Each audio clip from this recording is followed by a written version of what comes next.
반갑습니다. 오늘도 좋은 날입니다. 오늘도 주님께서 우리와 함께 하시는 좋은 날입니다. 우리는 혼자가 아닙니다. 하나님이 계시잖아요.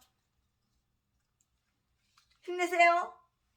힘들어도 어려워도 기쁘나 즐거우나 하나님이 우리와 함께 계시니까 주님만 의지합시다. 주님 안에서 행복하고 보람된 오늘 하루가 되기를 바라요. 네, 최신의 목사가 성경 66권 시리즈로 강해 설교를 하려고 그러는데요. 창세기는 이미 끝났고 출애굽기 오늘 21장을 이제 연이어서 하겠습니다. 오늘은 출애굽기 21장 강해 설교 시리즈로 하나 계속해서 성경 66권 다 할 거예요. 그러니까 너무 바쁘죠? 바빠도 놀 거 다 놀아. 바빠도 즐길 거 다 즐겨. 패러글라이딩, 하늘을 비행하고 수영도 하고 골프도 치고 할 건 다 해. 그래도 풍요롭게 네. 영혼도 풍요롭고 육신도 풍요롭고 네. 오늘은 출애굽기 21장 짠짠짠짠짠짠. 네, 오늘 출애굽기 21장에 기록된 그 율법이 있어요. 그 율법은 제5계명과 6계명에 관한 것을 다 이렇게 아주 낱낱이 철두철미하게 본문 그대로 말씀을 이렇게 깊이 들어가서 말씀에 깊이 들어가서 전하겠어요. 이 율법들은 오늘날 우리들이 법과는 조화가 되지가 않아요. 특히 노예 제도라는 그 점에 대해서는 더더욱 그래요. 또한 우리를 속박하기 위해서 부과된 형벌 그건 아니에요. 그러나 아직도 이 율법들은 도덕법과 자연적인 정의의 법칙 등을 설명하는데 크게 유형이 되는 거예요. 이것은 제5계명을 특수한 사례에 적용한 것이에요. 네. 곧 남자종 2절부터 6절까지, 여자 7절부터 11절까지 그 대한 주인의 의무, 부모를 구타하거나 자식 새끼가 부모를 때려 죽인 이런 아주 망나니 같은 놈도 있어. 성경에도 그 말씀이 나오는데요. 부모를 구타하거나 15절, 부모를 저주하는 17절, 불신종의 자녀들에 대한 처벌, 딴 것들은 당장 처벌해야 되는 거야. 처벌. 또 제6계명에 대한 그 연장인데요. 즉 온갖 폭력을 금하는 것이에요. 근데 전라도 제비 목사 새끼는 고아 출신, 가부 출신 돈 많은 여자 꼬셔가지고 처음에는 잘해주는 척 하다가 39차례나 때려가지고 폭행해가지고 뼈를 부러뜨리고 다리뼈 부러뜨리고 갈비뼈 부러뜨리고 비범벅을 만들어주고 돈만 쭉 빨아쳐먹고 딴 여자한테 옮기고 저주받은 새끼. 이런 개목사 쓰레기 목사도 살고 있어. 그거 언제 뒤지나 몰라. 그 새끼는 이딴 것도 목사라고. 부모를 구타하거나 15절, 저주하는 17절, 불순종의 자녀들에 대한 처벌, 또 제6계명에 대한 연장인데요. 온갖 폭력을 금하는 것이에요. 살인자에 관하여 12절부터 14절, 사람을 강탈한 자에 관하여 6절, 폭행, 사람을 때려 폭행, 구타에 관한 18절, 19절, 종을 올바르게 함에 관하여 20절, 21절, 임신부를 상해한 자에 관하여 22절, 23절, 복수하는 보복하는 법 24절 25절 종의 몸을 상하게 했을 경우에 관하여 26절 27절 받은 소에 관하여 28절 32절 함정을 열어두어 손해를 끼친 경우에 관하여 33절 34절 소싸움에 관하여 35절 36절. 네, 이 말씀을 낱낱이 본문 그대로, 본문에서 더한 것도 없고 뺀 것도 없고 하나님께서 감동 주시는 대로 여러분에게 강해 설교하겠습니다. 오! 기대하시라 개본박도. 네, 오늘 설교 제목은 종에 관한 재판법. 네, 오늘 본문 말씀은 출애굽기 21장, 출애굽기 21장 1절부터 11절까지. 네, 그 다음에는 12절부터 또 그 다음 이어서 이렇게 말씀을 결국에는 한 장을 다 말씀을 전하는 거예요. 1절, 내가 백성 앞에 세울 율례는 이러하니라. 2절, 내가 히브리 종을 사면 그가 6년 동안 섬길 것이요 제7년에는 값없이 나가 자유할 것이며. 3절, 그가 단신으로 왔으면 홀몸 단신으로 왔으면 단신으로 나갈 것이요 장가 들었으면 그 아내도 그와 함께 나가려니와. 4절, 상전이 그에게 아내를 주므로 그 아내가 자녀간 낳았으면 그 아내와 그 자식들은 상전에게 속할 것이요 그는 단신으로 나갈 것이로되. 5절, 종이 진정으로 말하기를 내가 상전과 내 처자를 사랑하니 나가서 자유하지 않겠노라 하면. 6절, 상전이 그를 데리고 재판장에게로 갈 것이요 또 그를 문이나 문설주 앞으로 데리고 가서 그것에다가 송곳으로 그 길을 뚫을 것이니라. 그가 영영이 그 상전을 섬기리라. 7절, 사람이 그 딸을 여종으로 팔았으면 그는 남종같이 나오지 못할지며. 8절, 만일 상전이 그를 기뻐 아니하여 상간치 아니하면 그를 속심케 할 것이나 그 여자를 속임이 되었으니 타국인에게 팔지 못할 것이요. 9절, 만일 그를 자기 아들에게 주기로 하였으면 그를 딸같이 대접할 것이요. 10절, 만일 상전이 달리 장가 들지라도 그의 의복과 음식과 동침하는 것은 끊지 못할 것이요. 11절, 이 세 가지를 시행하지 아니하면 그는 속전을 내지 않고 거저 나가게 할 것이니라. 아멘. 이 본문 말씀. 네. 네, 이의 그 첫 절이요. 1절이요. 첫 절은 본장과 다음 두 장에 포함된 그 율법들에 대한 전체적인 칭호입니다. 칭호라고요. 그 중에 어떤 것은 하나님에 대한 그 예배에 관한 것이지만 대부분은 사람과 사람 사이에 일어나는 문제들에 관한 것들이에요.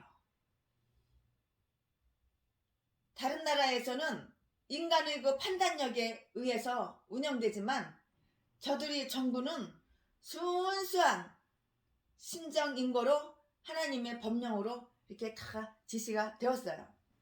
그러므로 그들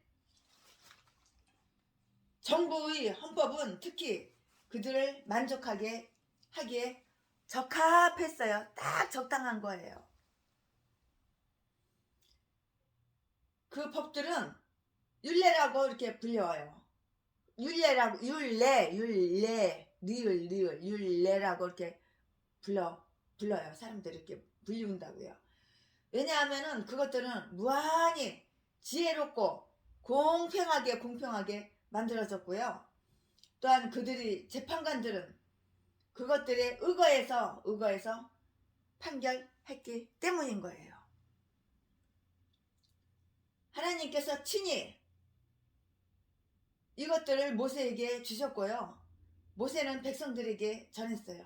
지금까지는 의심스러운 그 사건들이 생기면은 18장, 출애굽기 18장 15절에서 볼 수 있듯이 특별히 하나님께 그것을 이렇게 문의 문의했었는데요. 그러나 이제는 하나님께서 그에게 특수한 사건들을 결정하기 위한 그 일반적인 법령을 다 주셨어요. 다 이렇게 주셨고, 이와 마찬가지로 모세는 동일한 원리나 동일한 그 이유 아래에서 발생할 수 있는 그 다른 비슷한 사건들에 대해서는 이 법령들을 적용했으면 분명해요. 하나님은 노예에 대하여 자비와 온건한 태도를 보이라는 그 명령으로 이 법들을 다 시작해요. 이스라엘 민족은 그 당시에 최근까지도 그들 자신이 노예였었다고. 그러나 지금 그들은 자신들이 주인이 되었을 뿐만이 아니라 또한 종들이 주인이 되었다고요. 그들 자신이 애굽의 노동 감독관에 의해서 가혹하게 학대와 지배를 당했던 것처럼 그들이 종들을 학대하지 않도록 하기 위해서 종을 온유하고 부드럽게 대하라는 조항이 만들어졌어요. 우리를 지배하는 권력을 가진 자들이 우리에게 부당하게 했다고 하여서 우리도 그와 같이 우리의 권력 아래에 있는 사람에게 부당한 태도로 대한다면 그것은 결코 용납될 수 없는 그러한 행동이에요. 오히려 죄를 더욱 무겁게 할 뿐이에요. 왜냐하면 우리의 영혼도 쉽사리 그들이 영혼의 처지에 처하게 될지도 이거는 모르기 때문인 거예요. 모르기 때문이라고요. 알면은 그렇게 안 하죠. 모르기 때문이라고요. 남자 종들에 관한 법인데요. 이 종들은 가난해서 스스로나 부모들이 팔아먹은 자예요. 팔아먹었어. 왜 팔아먹었어? 가난하니까, 너무 가난하니까는 팔아먹었어. 그래서 종이 된 거야. 또는 죄 때문에 법관에 의해서 팔려온 자들이에요. 후자에 속하는 자들까지도 히브리인일 경우에는 최고 6년간만 종살이를 계속하고요. 그 6년 지나면 놔줘라 이거야. 7년째에는 그들이 어리석음이나 비행에 대하여 충분히 고통을 당했다고 이렇게 인정되었어요. 그래서 그 7년이 끝날 때에는 종은 자유롭게 되는 거예요. 자유롭게. 풀이 2절 3절. 아니면 본인이 원하는 경우만 그 종살이는 그 후에도 계속될 수가 있었는데요. 5절 6절에 만약 주인이 그에게 아내를 주어서 그들에게 자녀가 있게 되었다면 그는 그들을 남겨두고 자기만 자유로이 나갈 수가 있어요. 어떻게 그럴 수가 있을까요? 남자가 노예로 팔려왔어. 총각대. 노예 생활하면서 주인이 짝을 지어줘가지고 아내가 있고 자식이 있어. 근데 이제 7년이 됐어. 6년이 끝났어. 이제 7년째야. 그럼 이제 나갈 수 있는 자유가 있는 거야. 그럼 어떻게 남자 종 혼자 나가겠어? 아내하고 자식도 데리고 나오고 싶지. 그러나 아내는 놔둬야 돼. 주인한테 줘야 돼. 자식은 놔둬야 돼. 주인한테 줘야 돼. 이야, 참. 만약 주인이 그에게 아내를 주어 그들에게 자녀가 있게 되었다면 그는 그들을 남겨두고 자기만 자유로이 나갈 수가 있어요. 그러나 만약에 그가 처와 자녀들을 사랑하여서 그들을 버리고 자유롭게 나가는 일보다는 차라리 그들과 함께 종살이하며 머물겠노라고 하면 그는 문석주에다가 그의 이때부터 귀를 구멍으로 뻥 뚫어가지고 귀고리가 생긴 거야. 그의 귀를 대고 송곳으로 뚫어 그의 주인을 죽을 때까지, 죽는 날까지 섬기든가 유배를 희년까지 이렇게 섬겨야 하는 거예요. 이렇게 규칙이 있고 이렇게 다 법칙이 있어요. 이 법에 어떠한 하나님의 교훈이 있는지 한번 알아볼까요? 네, 히브리 종들에게 관용과 자유에 대한 고귀한 사랑을 가르치셨어요. 그들은 여호와의 자유인들이었기 때문이에요. 그렇기 때문에 가르쳐준 거예요. 고귀한 사랑을, 관용과 자유에 대한 고귀한 사랑을, 이거를 가르친 거예요. 그가 자유를 가질 수 있을 때에 그 자유를 거절할 사람은 비록 그가 다른 형편으로는 충분하게 칭찬할 만한 생각에 의해서 거절했다고 하더라도 그에게는 지옥의 표시를 해줘야 한 것이에요. 이와 같이 예수 그리스도인은 값을 주고 샀잖아요. 우리를 예수님께서 피값 주고 우리를 샀어. 저와 여러분을. 이와 같이 예수 그리스도인들은 값을 주고 산 것이며 자유의로 부름을 받았으므로 인간의 종이나 인간의 육정의 종이 되어서는 안 되는 거예요. 우리는 하나님의 종이 되어야지. 마귀의 종, 사람의 종, 귀신의 종, 악한 사탄 마귀의 종, 귀신의 종, 사람의 종 되어서는 안 된다고. 우리는 하나님의 종이야. 하나님의 종. 인간의 종이나 인간의 육정의 종이 되어서는 안 된다고요. 고린도전서 7장 23절 말씀. 예수 그리스도인을 공유해 주는데 많은 유익을 주는 자유롭고 왕자다운 심령이 있어야 하는 거예요. 시편 51편 12절 말씀에.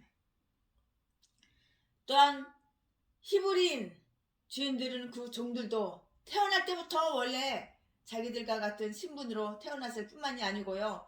수년 후에는 다시 자유롭게 된다는 것을 기억하여 그 가엾은 불쌍한 가엾은 종들을 억압해서는 안 된다는 것을 가르쳐 주었어요.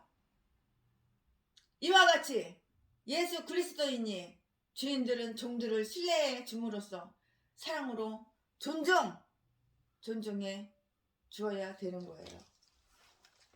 내가 주인이야. 노예를 돈 주고 샀어. 내 종이야. 노예는 내가 죽여도 되고 부려먹어도 되고 그래. 근데 종을 구타하고 때리고 폭행하면 이건 안 되는 거야. 근데 목사라는 새끼가, 전라도 진도 박길수 목사라는 새끼가, 전라도 박영수 평내 호평역에서 평내 순복음교회 목사라는 전라도 독사 새끼가, 개종자 새끼가 독약을 먹여서 사람을 죽이지를 않나. 39세 사람을 때려가지고 뼈를 부러뜨리고, 그리고 피범벅을 만들고 안 그런 척, 착한 척, 선한 척, 의로운 척 행하지를 않나. 이 개목사들, 똥개 목사들, 눈구멍만 뜨면 남의 돈, 남의 재산 그거 쉽게 빨리 뜯어 처먹으려고 눈구멍만 뜨면 그냥 아주 그냥 여기저기 방송이나 쑤시고 다니면서 아부 떨고 꼬리 흔들고 아첨하고 돈이나 쪽쪽쪽쪽 다 빨아쳐먹고 사람은 개패듯이 패고 사람을 피해주고. 이거는 하나님의 종이 아니야. 마귀 종이지. 그러면서 나는 의로워. 나는 의인이야. 나는 선한 사람이야. 나는 전도 많이 했어. 나는 30년 동안 애국운동을 했어. 개소리 지저대고 있어. 30년 동안 애국운동한 새끼가 대한민국 다 돌아다니면서 미국은 이 땅을 떠나가라. 공산주의 사상으로 가자. 사회주의로 가자. 하나님 믿기는 어딨냐. 내가 예수보다 더 높아. 개소리 지저대냐. 사기꾼 새끼. 앙아리만 벌리면 그냥 자동으로 거짓말이 그냥 술술술술술 나와. 그냥 어떻게 이렇게 거짓말하는 데는 아주 대가리가 생각이 잘 돌아가는지 몰라.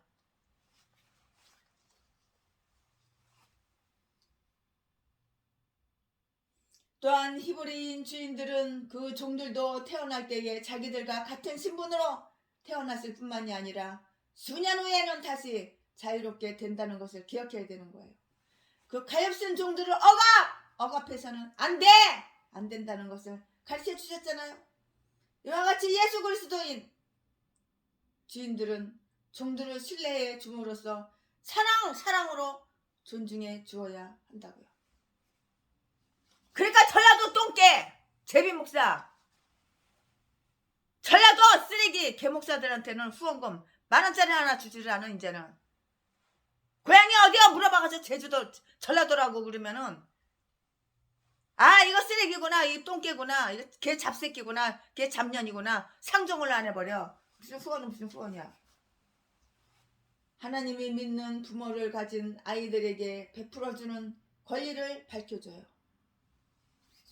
부천의 해림교회 조규건 그 부목사, 그 5천 명 모이는 그 개 잡새끼도 자기 사무를 갖다가 누워서 잠자고 있는데 하루 4시간밖에 잠을 못 자는데 하루 종일 일하고 구두 빨려다가 상어 모가지를 갖다가 발로다 꾹 밟아가지고 지 새끼들은 아주 속여가지고 지 새끼들은 다 지 편 만들어 놓고 네 애미가 바람 펴가지고 네 애미가 못된 년이라서 네 애미가 잘못해가지고 내가 네 애미하고 이혼하고 이 전라도 여자하고 재혼하는 거야. 다 사기쳐가지고 그 새끼도 하나님은 다 심판해. 그 새끼들 다 뒤질 때 곱게 뒤질 것 같아? 전라도 개쌍 년놈들 이것들이 다 개종자 개 착급들이 다 목살해. 뒤질 때 곱게 뒤지는 걸 내가 본 적이 없어. 뒤질 때 편안하게 뒤지는 걸 내가 본 적이 없어. 지 명대로 뒤지는 걸 본 적이 없어. 내가 이때까지. 하나님은 다 벌 주시는 거야. 죄를 지니까 벌 받는 거지. 아무리 그냥 죄를 감춰 숨겨 덮어 숨겨 아가리만 몰리면 사기치고 왜 남의 집에 왜 신방 와가지고 신방만 할 것이지. 예배는 안 드리고 신방 왔다고 해서 왜 장롱 뒤지고 주머니 뒤지고 핸드백 뒤지고 책갈피까지 다 뒤져가지고 돈이고 돈 될 만한 거 다 도둑질해가. 전라도 개쌍 목사. 전라도 인간들은 다 이런 아주 그냥 악독한 악질 악마 독사 년놈들만 있지. 사람 같은 거 한 번도 본 적이 없어. 수천 명을 만나도 이런 것들이 개싼 것들이 다 목사래 목사. 또한 이 법은 우리에게 다음과 같은 유익도 주는데요. 하나님이 믿는 부모를 가진 아이들에게 베풀어주는 권리를 밝혀줘요. 즉 그들이 교회 내에서 차지하는 위치 따윈데요. 그들은 세례를 받음으로써 하나님의 종들의 명단에 이름을 기록돼요. 그들은 그의 집에서 태어났고요. 그럼으로써 그들은 그를 위해서 태어난 자들이기 때문인데요. 에스겔서 16장 20절 말씀. 다윗도 자기는 하나님의 종, 그 주의 여종의 아들이라고 이렇게 고백을 했어요. 시편 116편 16절 말씀. 그러므로 그는 보호받을 권리가 있었고요. 시편 86편 16절 말씀.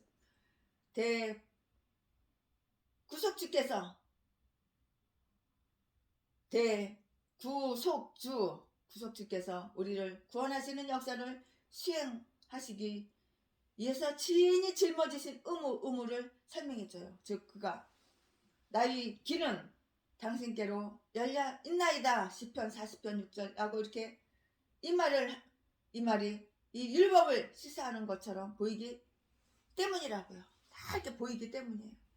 그는 그의 아버지를 사랑했어요. 그래서 그는 그의 아버지를 사랑했는데요. 포로가 된 그의 배우자를 또한 사랑했다고요. 그의 자녀들을 또한 사랑했어요. 그래서 그는 그의 책임 수행을 왜냐면 사랑하면 책임지는 거야. 그는 그의 책임 수행을 외면하려 하지 않고요. 영원히 종으로서 일하겠다고 이렇게 약속했던 것이에요. 사람이 사랑을 하니까는 책임을 지는 거예요. 이사야서 62장 1절부터 4절까지. 그러므로 우리는 영원히 하나님을 섬기겠다고 이렇게 맹세해야 할 그 이유가 아주 매우 많은 것이라고요. 이 세상에서 우리는 우리 주님과 그의 사업을 열심히 하고요. 또한 문설주에 길을 대고 우리 귀에 구멍을 뚫어서 하나님의 종이 되는 것을 피하는 것이 아니라 기꺼이 거기에 충성하겠다고 해야 할 온갖 이유를 다 가지고 있는 것이에요. 시편 84편 10절을 한번 참조해 보시기 바랍니다. 극심한 빈곤 때문에 그들이 성장한 다음에 상정과 결혼하기를 바라면서 부모들에 의해서 매우 어렸을 때 팔려온 여종들에 관한 그 법인데요. 만일 상전들이 그 여종과 결혼하기를 원하지 않더라도 그들은 여종을 이방인들에게 팔아서는 안 되는 거예요. 그때에는 그 여종의 실망을 치료할 방법을 강구해야 한다고요. 만약에 그 상전이 결혼을 원한다면은 그들을 정중하게 대해야 하는데요. 7절부터 11절. 이렇게 하나님은 이스라엘의 딸들과 위로와 신망을 베푸시었고요. 남편된 자들에게는 아내들이 대하여 태생이 아무리 비천해 노예 출신이야. 아무리 태생이 비천하더라도 여자는 연약한 질그릇이야. 연약한 질그릇을 다루듯이 존경으로 대하라고 이렇게 가르쳤어요. 베드로전서 3장 31절 말씀. 이런 분들은 다 복을 받았어요. 다 복을 받았기 때문에 최순애 목사를 통해서 2억 원씩 개척자금 다 받은 거야. 독사 새끼, 살인자 새끼, 목사인 척.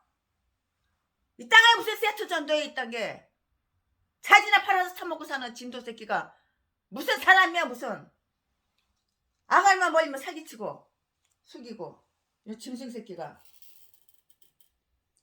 살인자의 재판법 그 다음을 이제 이어서 말씀을 전할 건데요. 출애굽기 21장 1절부터 11절 11절까지는 말씀을 전했고 이제부터는 출애굽기 21장 12절부터 21절까지 말씀을 연이어서 강해석을 하겠습니다. 제목은 살인자의 재판법. 12절. 사람을 쳐 죽인 자는 반드시 죽일 것이나. 내가 다른 사람을 죽였으면 너도 뒤져야 되는 거야. 너가 다른 사람은 죽이고 너는 뒤지기 싫어? 이런 법은 없어. 죄를 지었으면 벌을 받는 거야. 사람은 속여가지고 네 죄를 네가 워낙에 유선, 쇼, 연기, 가식적으로 가면 딱 쓰고 독사 새끼가 의로운 사람처럼 선한 사람처럼 아무리 꾸며도 하나님은 다 알고 계시는 거야. 그래도 12절. 사람을 쳐 죽인 자는 반드시 죽일 것이나. 13절. 만일 사람이 계획함이 아니라 나 하나님이 사람을 그 손에 붙임이면 내가 위하여 한 것을 정하리니 그 사람이 그리로 도망할 것이며. 14절. 사람이 그 이웃을 짐짓 모살하였으면 너는 그를 내 단에서라도 잡아내려 죽일지니라. 15절. 자기 아비나 어미를 치는 자는 반드시 죽일지니라. 16절. 사람을 후린 자가 그 사람을 팔았든지 자기 수하에 두었든지 그를 반드시 죽일지니라. 17절. 그 아비나 어미를 저주하는 자는 반드시 죽일지니라. 18절. 사람이 서로 싸우다가 하나가 돌이나 주먹으로 그 적수를 쳤으나 그가 죽지 않고 자리에서 누웠다가. 19절. 지팡이를 짚고 기동하면 그를 친 자가 형벌은 면하되 기간 손해를 배상하고 그로 전치하게 할지니라. 20절. 사람이 매로 그 남종이나 여종을 쳐서 당장에 죽으면 반드시 형벌을 받으려니와. 21절. 그가 1일이나 이 일을 연명하면 하루나 이틀, 1일이나 이 일을 연명하면 하루나 이틀을 연명하면 형벌을 면하리니 그는 상전의 금전이니라. 아멘. 네, 이 말씀 가지고 이 본문 말씀 가지고 또 이어서 이렇게 말씀 전하겠습니다. 살인자에 관한 법이에요. 살인자, 사람을 죽이는 살인자에 관한. 이 전라도 개목사들 얼마나 사람을 많이 죽여. 남의 집에 그냥 신나를 쫙 부려가지고 집 불질지를 않나. CCTV 있나 없나 그거 확인하고. 내가 고소했더니 전라도 이 개목사 겨우 4개월만 감옥 살고 나왔어. 그리고 아가리 벌리는 게 다 속임 사기.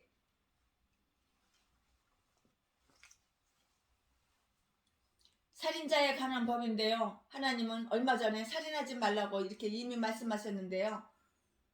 여기에서는 다음에 여러 가지 규정을 주고 있어요.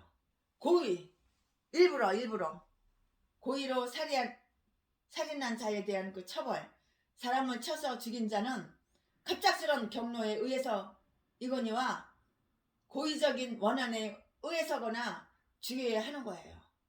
국가는 옛 율법, 사람의 피를 흘리면은 사람이 그 피를 흘릴 것이니 창세기 9장 6절 이렇게 말씀했는데요. 한 법을 따라서 그런 자는 사형을 집행해야 하는 거예요.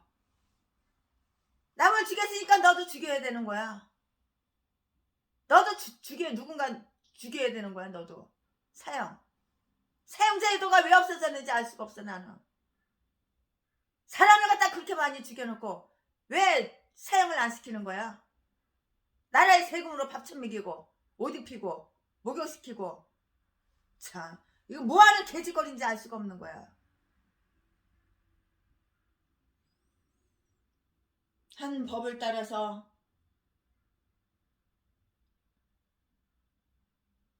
국가는 옛 율법, 사람의 피를 흘리면 사람이 그 피를 흘릴 것이니 창세기 9장 6절 한 법을 따라서 이런 자는 사형을 집행해야 하는 것이에요. 사형! 네가 남을 죽였으니까는 너는 사형! 법에 따라서 이 사형을 집행해야 되는 것이라고. 섭리를 베푸사 생명을 주시고 존속시키시는 하나님은 이렇게 당신의 율법을 주시어서 생명을 보호하신다고요. 그러므로 고의적인 살인자에게 자비를 베푼다면 그 이외의 모든 사람에게는 진실로 극악한 잔인이 된다고요. 하나님은 여기에 말씀하시기를 그러한 살인자가 숨으려고 제단으로 도망가실지라도 그 제단에서 끌어내라고 이렇게 말씀을 하시는데요. 14절 말씀에 하나님의 그를 숨겨주지 않는다면 그는 풀무 속으로 던져지고 아무도 그를 건져주지 못할 것이다. 이렇게 하나님 말씀하셨어요.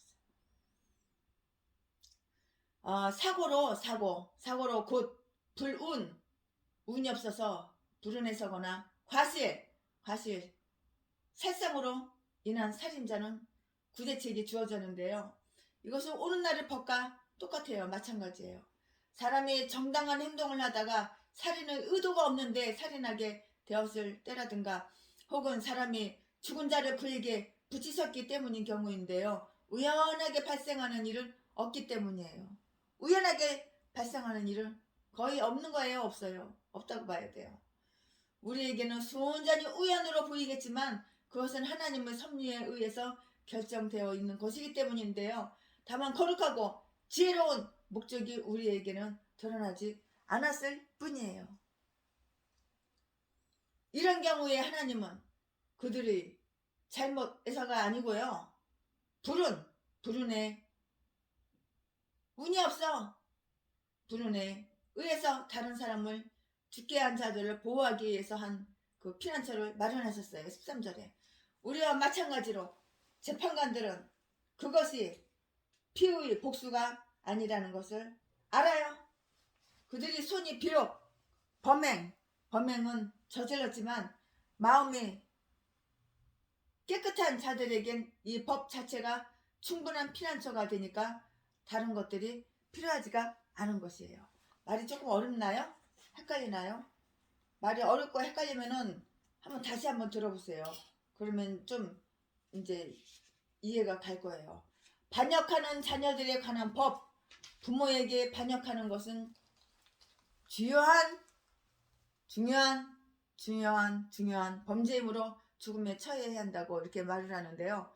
구체적인 경우는 다음과 같아요. 그 다음과 같은 것이 무엇이냐? 네, 자녀가 부모를 때려서 배 아파서 낳아가지고 키워줬더니 부모를 때려?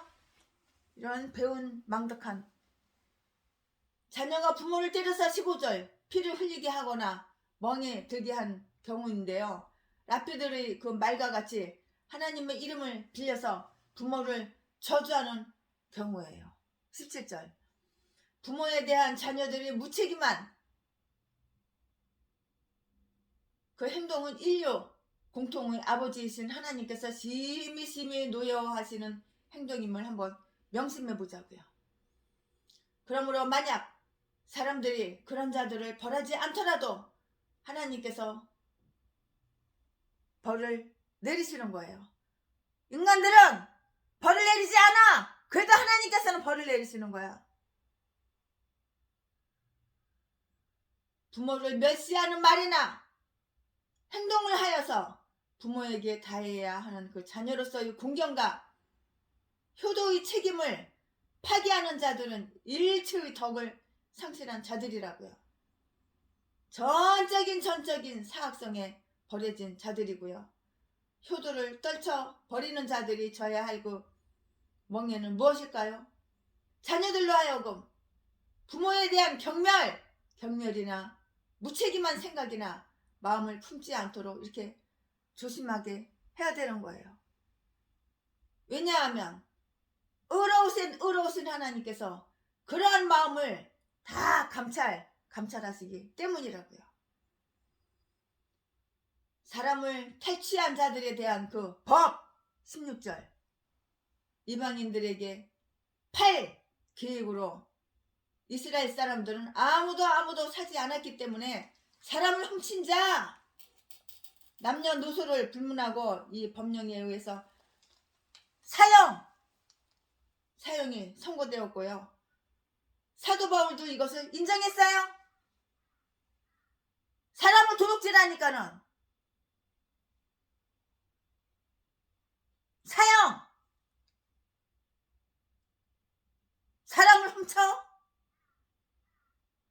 사람을 훔친 자 남녀노소를 불문하고 이 법령에 의해서 사형이 선고되었고 바울 사도도 이것을 인정하였는데요. 디모데전서 1장 10절 말씀. 사람을 납치해가지고 전재산 뺏고 폭행해서 죽이고 목졸라 죽이고 개목사가 죄비새끼가 이딴 게 목살이 이딴 게 자기 죄를 숨겨 감춰 덮어 가면 쓰고 착한 척 의로운 척 엄청나게 예수 잘 믿는 척 인간들한테 인정받으려고 도둑질하고 강도질한 거 다 갖다가 선물로 나눠주고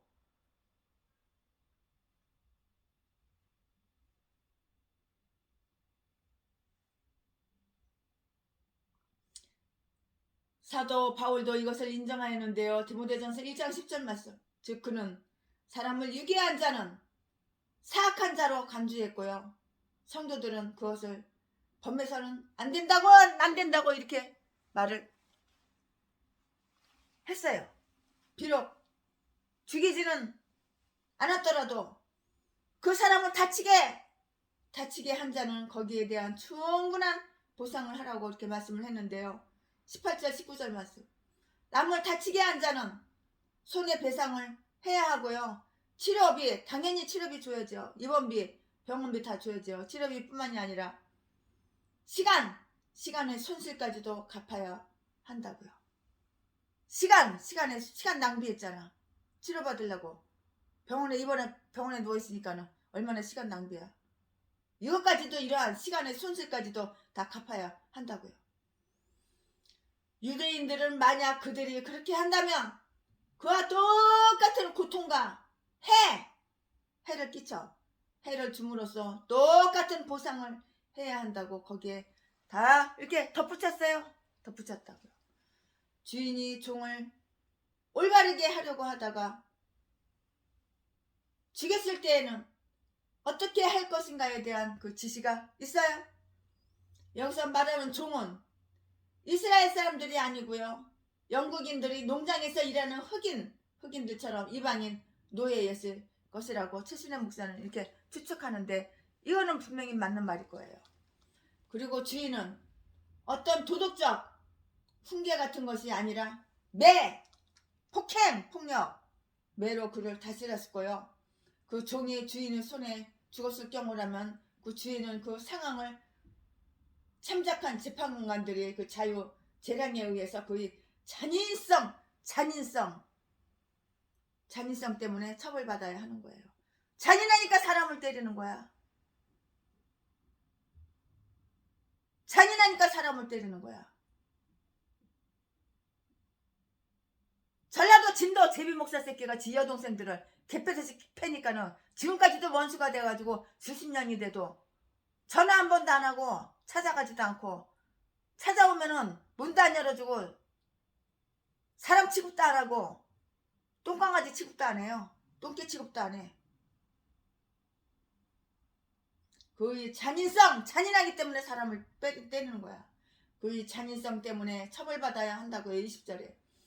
그러나 만약 그 종이 교화를 받은 후에 하루나 이틀을 더 연명하면 주인은 그 종을 잃은 것으로 충분히 그 고통을 당한 것이라고 이렇게 가정되어 있어요. 21절에 이 법은 주인이 종을 합당하게 매질을 했고 단지 우발적으로 종을 죽게 한 것, 그것에 대하여 말하고 있는 것인데요. 그러나 모든 주인들은 종들에 대한 학대를 삼가하도록 해야 돼요.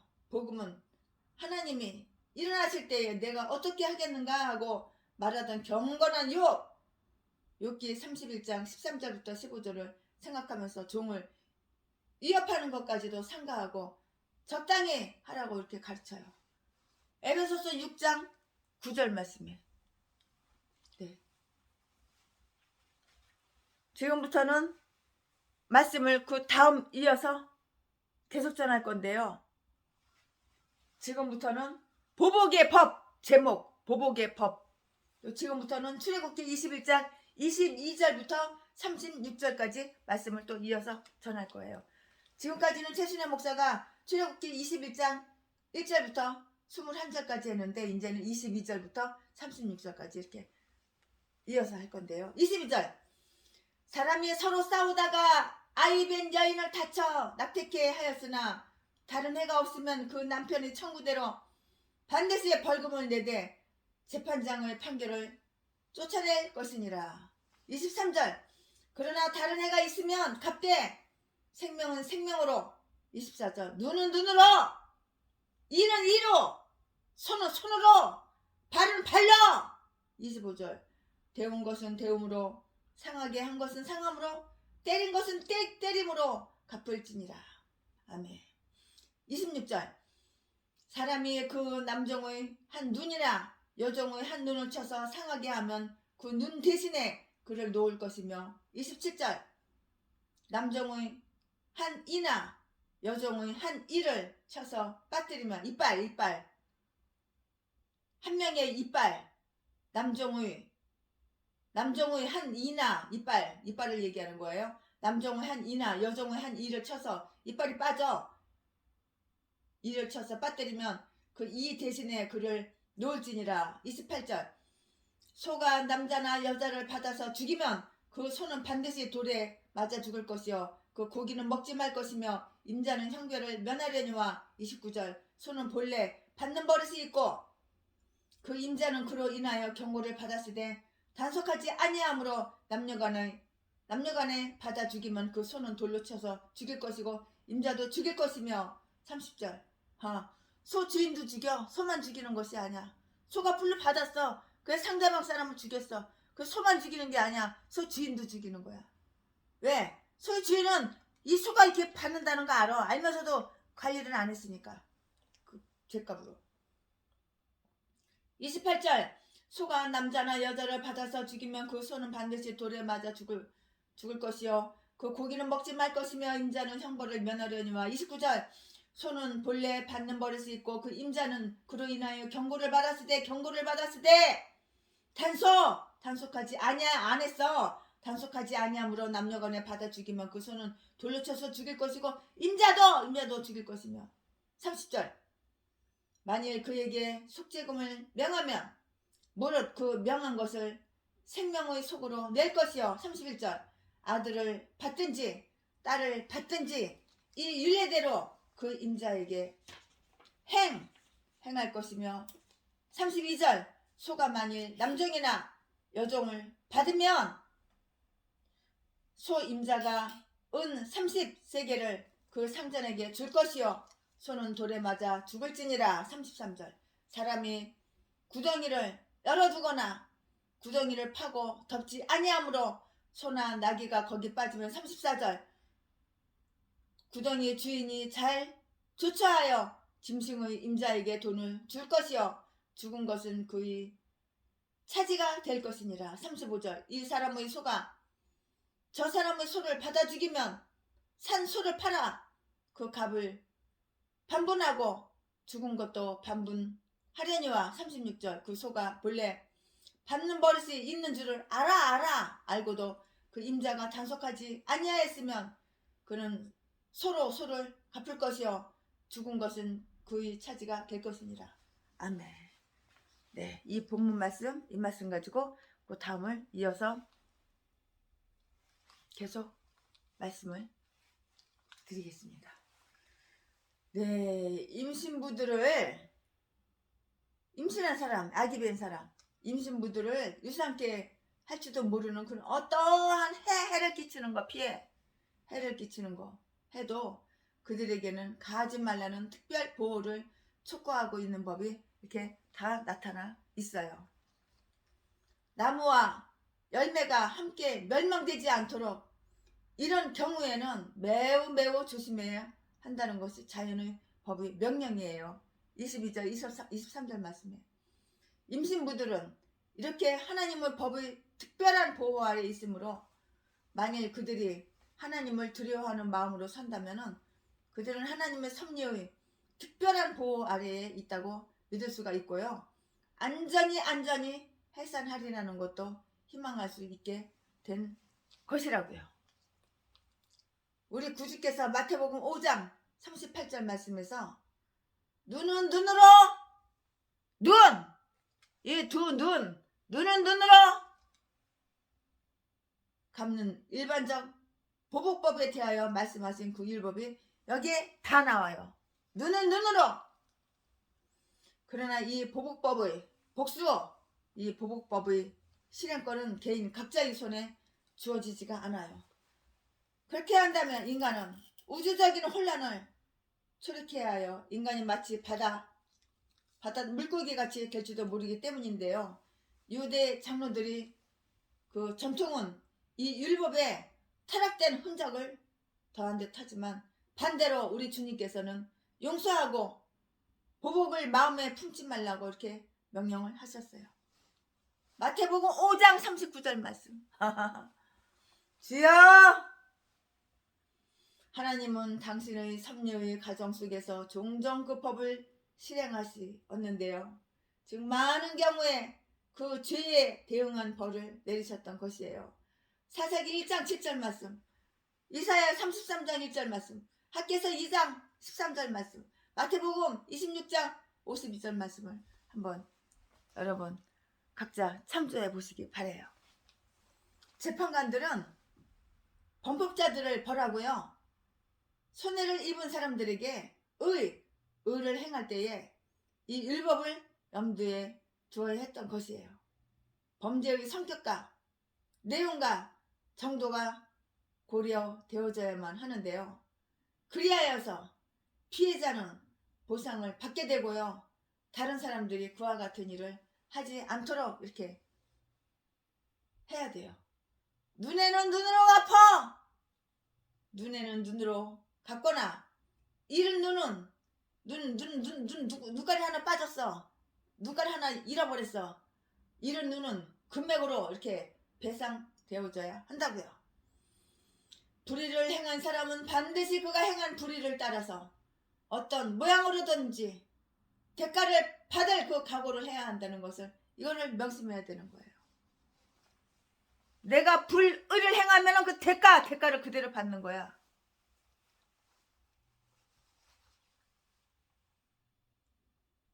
어떤 모양으로든지 대가를 받을 각오를 해야 된다는 것을 알아야 된다고 명심해라고.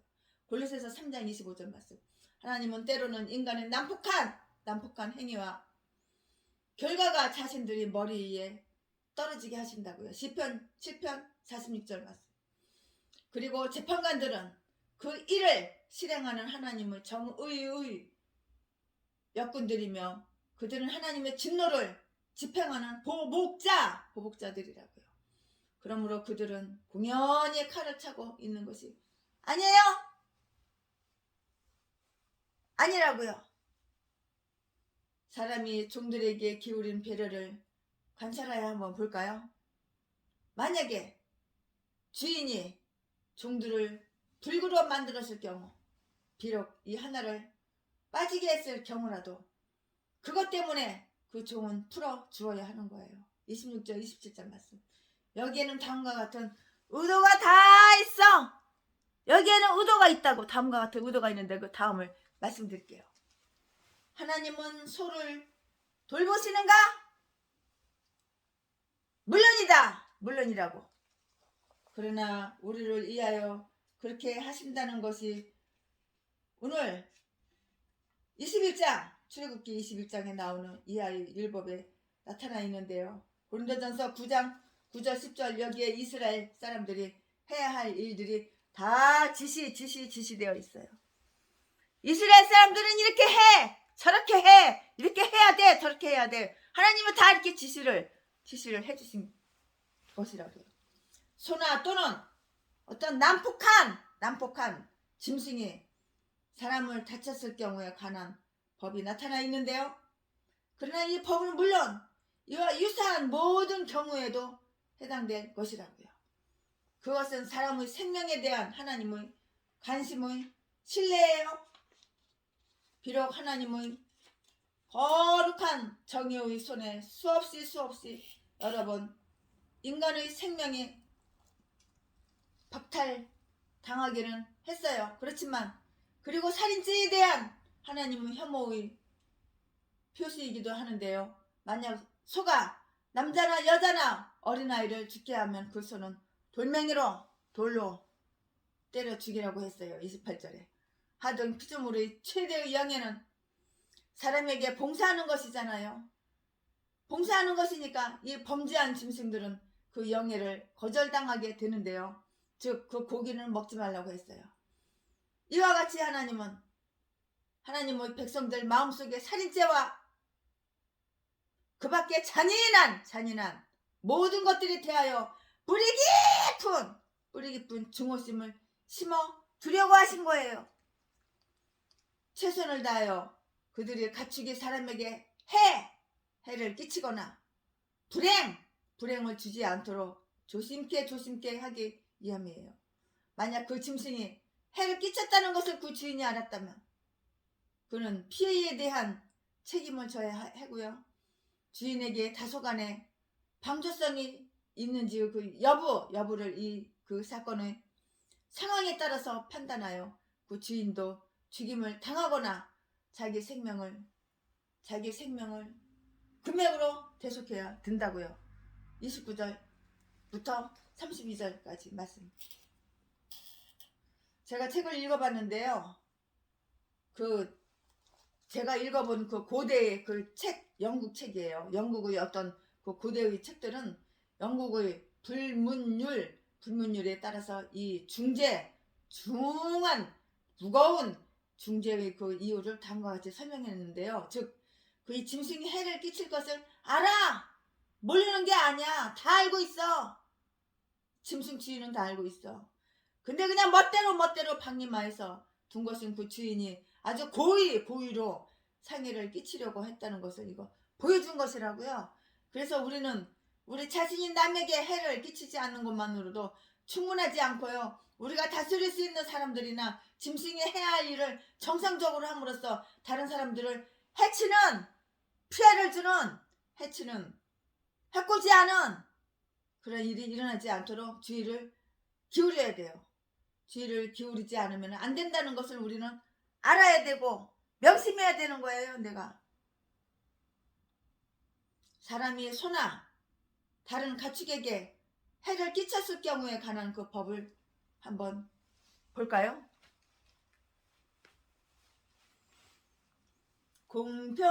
공평하신 하나님은 공평하신 하나님, 공의의 하나님,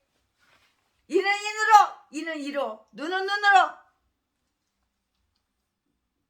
만약 그 가축들이 구덩이에 빠져서 죽으면 그 구덩이를 열어둔 자가 그 보상을 해야 했어요. 사람 빠져 죽으라고 일부러 구덩이 열어놓은 거 아니야. 사람이 소나 다른 가축에게 해를 끼쳤을 경우 만약에 그 가축들이 구덩이에 빠져서 죽으면은 그 구덩이를 열어둔 자가 다 보상을 해야 된다고. 빠져서 죽으라고 일부러 그 구덩이를 닫아놓지 않고 열어놓은 거 아니야. 33절 34절 우리는 해를 끼치는 행위를 하지 않도록 주의해야 할 뿐만이 아니라 그렇게 늘 가능성이 있는 행위도 조심해야 한다는 그 사실에 대해서 이걸 주목하자고요. 이해를 도모하거나 계획하지 않는 것만으로도 불충분하고요. 이해를 방지하도록 노력하지 않으면 안 되는 거예요. 그렇게 하지 아니하면 우리는 우리 이웃의 피해에 대한 공모자가 되는 것인데요. 악으로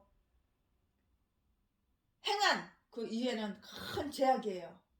그러나 태만으로 저질러진 이해와 적절한 주의나 신중성의 결여로 인하여 화를 입힌 경우도 잘못이 없는 게 아니라 그 정도에 따라서 심심한 회한으로 반성되어야만 한다고요. 특히 우리는 우리 형제의 앞에 범죄의 기회를 둠으로써 로마서 14장 13절 말씀 우리 자신이 타인의 죄에 대한 방주자가 되지 않도록 이거 정말 조심해야 되는 거예요. 만약에 가축이 싸워서 하나가 다른 것을 죽인 경우에는 그 소유주들이 공평하게 손실을 분담해야 했어요. 35절 단지 가해 짐승에게 해를 끼치는 버릇이 있는 것을 그 소유주가 알고 있었다면 그 소유주가 그 피해를 보상해야 하는 것이고요. 왜냐하면 그 주인이 그런 짐승은 죽여버렸거나 집에 가두어 두었어야 했기 때문이에요. 36절 이러한 사건들의 판결에는 그들 자신의 공평한 증거를 가져왔고요. 당시에는 그러한 규칙이 정의로웠고 요즘도 그것은 사람 간에 발생하는 그 비슷한 논쟁을 위해서 유용한 법이라고요. 그러나 나는 이러한 이 경우의 법이 다른 경우보다 오히려 더 상세하게 명기되었을지도 모른다고 이렇게 추측을 해요. 비록 그 중에 얼마는 사소한 일이기는 하지만 왜냐하면 그 사건들은 당시에 실제로 모세 앞에서 판결을 기다리던 그 사건들이었기 때문이고요. 이스라엘 백성들이 가축의 무리를 거느리고 밀집하여 야영을 하던 그 광야에서는 나중에 언급한 것과 같은 그런 이해가 충분하게 발생할 수 있었기 때문이라고요. 이 율법들이 우리에게 주는 그 교훈은 우리가 직접적이든 아니면 간접적이든 간에 잘못을 저지르지 않도록 이렇게 정말 조심해야 한다는 것이에요. 더욱이 우리가 만약에 잘못을 저지른 경우에는 아주 기꺼이 그 보상을 하도록 해야 하고요. 우리로 말미암아 어떤 누구도 피해를 입지 않기를 바라야 하는 것이에요. 아멘. 네, 그렇습니다. 오늘 말씀은 그대로입니다. 네, 그렇습니다.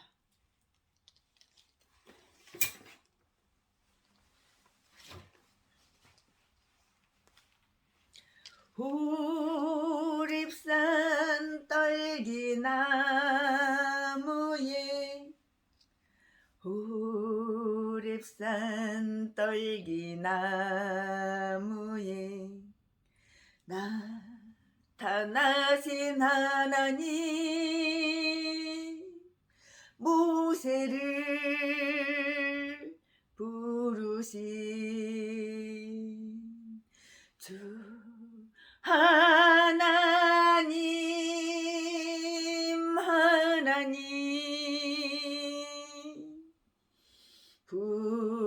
불꽃 떨기 속에 계신 거룩하신 하나님, 힘없고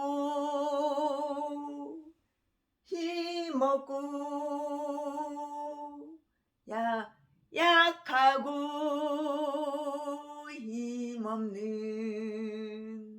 내 백성을 찾으라.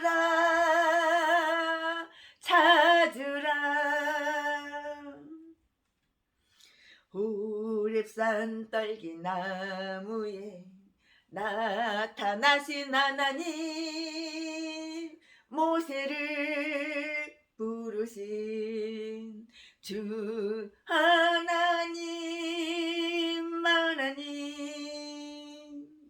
불꽃 떨기 속에 계신 거룩하신 하나님, 약하고 힘없는 내 백성을 찾으라. 내가 너와 함께 하리라. 내가 너와 함께 가리라. 너를 도와주리라.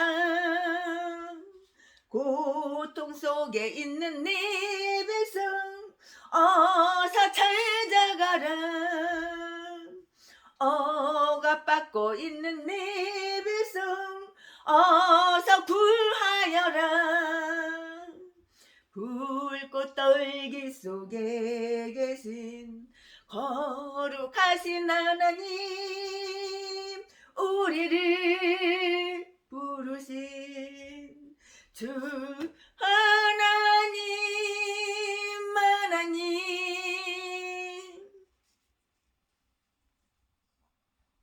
세상 모든 민족이 구원을 얻기까지 쉬지 않으시는 하나님,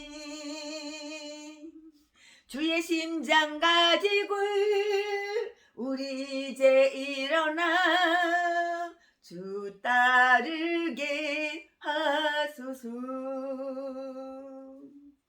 세상 모든 육체가 주의 영광 보도록 우릴 부르시는 하나님, 주의 손과 발 되어 세상을 치유하며 주 섬기게 하소서. 물이 바다 덮음같이 여호와의 영광을 인정하는 것이 온 세상 가득하리를.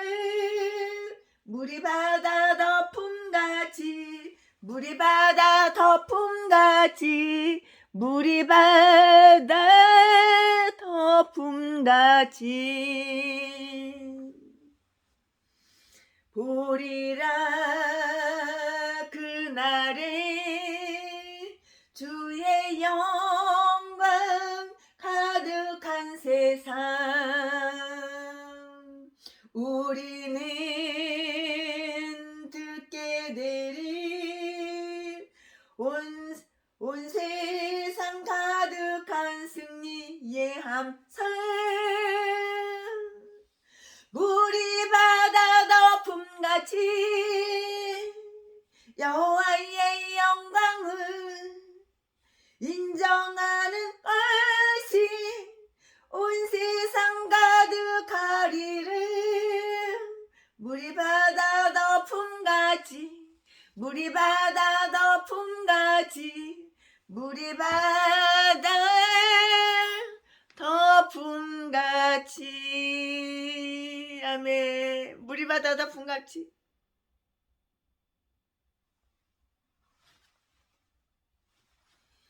물이 바다 덮음같이.